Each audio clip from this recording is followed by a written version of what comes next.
भवसंभवभीतिभेदनं सुखसम्पत्करुणानिकेतनं व्रतदानतपः क्रियाफलं सहजानंदगुरुं भजे सदा।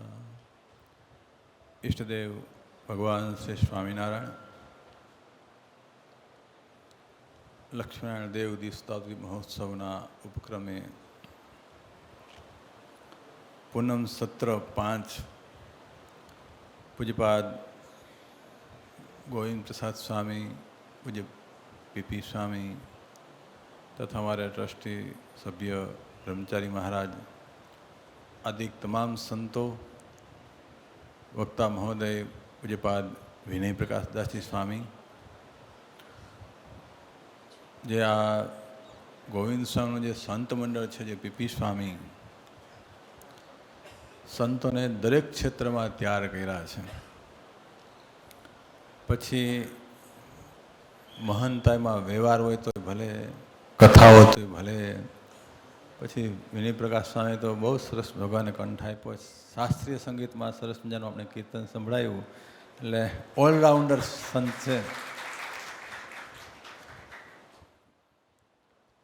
वडताल धाम लक्ष्मीनारायण देव दीक्षांत महोत्सवना उपक्रमे आ बधा आयोजनों थई रह्या छे। एमांय खास आ वखते ये खानदेशना हरिभक्तों, सूरतना हरिभक्तों ने साथे राखी एने बोलावी ने आ लाभ अपायो छे। 3 दिवसनी कथानो ए बहु दिव्य छे। वडतालना धाममां आववुं, देवना दर्शन करवा, आ सभा मंडपमां बेही अने कथा वार्ता सांभळवी आ कांई थोड़ा पुण्यवाळानुं काम नथी। बहु जाजा जन्म ज्यारे कोईनो उदय थाय त्यारे आवा संतोने मोढे ने आवा पवित्र स्थान में, प्रसादीना स्थान में आपने बेसवानो कथा वार्तानो लाभ मळे। वडताल छे ए स्वामी संप्रदायनुं सर्वोच्च तीर्थ छे। आ दरेक संतोना रगे रगमां रुवाड़े रुवाड़े वडताल वडताल वडताल लक्ष्मीनारायण देव हरिकृष्ण महाराज वणायेला छे। એટલે ગમે ત્યાં જાય, પછી અમેરિકા જાય તોય ભલે, આફ્રિકા જાય તોય ભલે, સુરત હોય તોય ભલે, સ્વામીના માધ્યમથી ત્યાં ખાનદેશમાં પણ જલગાંવમાં બહુ પથ્થરનું અતિ દિવ્ય કલાત્મક મંદિર તૈયાર થઈ રહ્યું છે। આવતી સાલ એની પ્રતિષ્ઠા છે। દેવલક્ષી કામ મમત્વથી જે કરવું એ બહુ અઘરું હોય છે, પણ અમારે સ્વામીને જેટલા ધન્યવાદ આપીએ એટલા ઓછા છે। ગોવિંદ પ્રસાદ સ્વામીનું જે સંત મંડળ બહુ દેવ નિષ્ઠાવાળું મંડળ છે ને બહુ સરસ મજાની સારી એવી એક્ટિવિટી સત્સંગ કથા વાર્તા સાથે જલગાંવમાં પણ ત્યાં બાળ મંડળ હોય, સભાઓ હોય, સતત મંદિર ગાજતું રહીએ। સુરતમાં પણ પીપી સ્વામી અલગ અલગ સંતોના બોલાવી અને દર રવિવારે હરિભક્તોને બોલાવીને કથા વાર્તાનો લાભ અપાવે છે। વિનય સ્વામી પણ વધારે ત્યાં સુરત હોય છે। અમારે પીપી स्वामी વધારે વિચરણમાં હોય, ગોવિંદ સ્વામી જલગાંવ હોય, પણ નાના છે પણ મહારાજે કીધું ને સારી દિશ ઉપર સૂજે છે એમ। બહુ સારા વ્યવહાર કુશળ ને કથા વાર્તા બહુ સરસ કરે છે।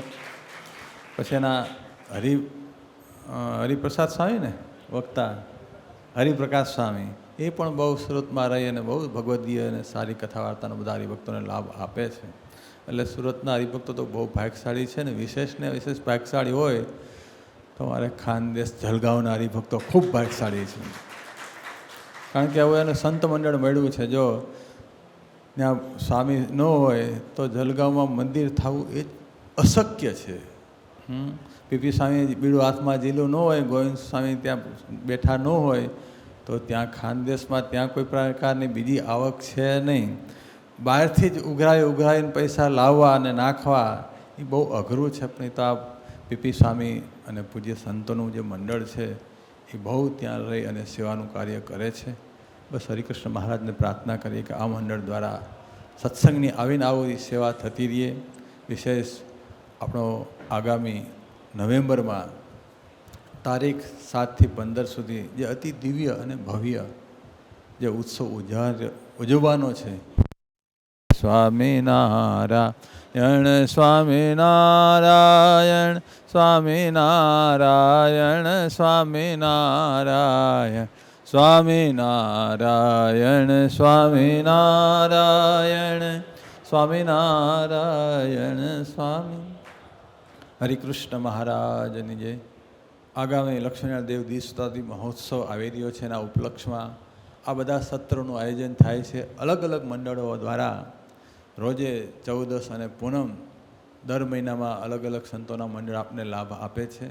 એટલે પૂનમ ભરનારા હરિભક્તો પણ ખૂબ ભાગ્યશાળી છે કે એને પણ અલગ અલગ સંતોની કથા વાર્તાનો લાભ મળે છે. તો ખાસ તો મારે ખાનદેશના હરિભક્તોને એક પ્રાર્થના કરવાની છે કે વધારેમાં વધારે લક્ષ્મીનારાયણ દેવ દીક્ષાદી મહોત્સવમાં હરિભક્તો ત્યાંથી ખાનદેશી આવે અને લાભ લે. અને વડતાલ સંસ્થા દ્વારા એ લોકોને રહેવાની પછી જમવાની પણ થોડી ઘણી, કારણ કે આ લોકોને ગેંગો ને એવું જોઈએ બધું. કેમ સ્વામી? એને આ ગુજરાતી કાઠિયાવાડી ખાણું ફાવે નહીં, પણ તમારે માટે રહેવાની જમવાની બધી જ પ્રકારની સગવડતા વડતાલ સંસ્થા આપવાના પ્રયત્નો કરશે. તો વિશેષ ખાસ અત્યારે જેમ બધા આવ્યા છો એમ ઉત્સવમાં 9 દિવસ સુધી પૂરેપૂરો લાભ લેજો. એટલું કહી અને વિરમું છું. સહજાનંદ સ્વામી મહારાજ.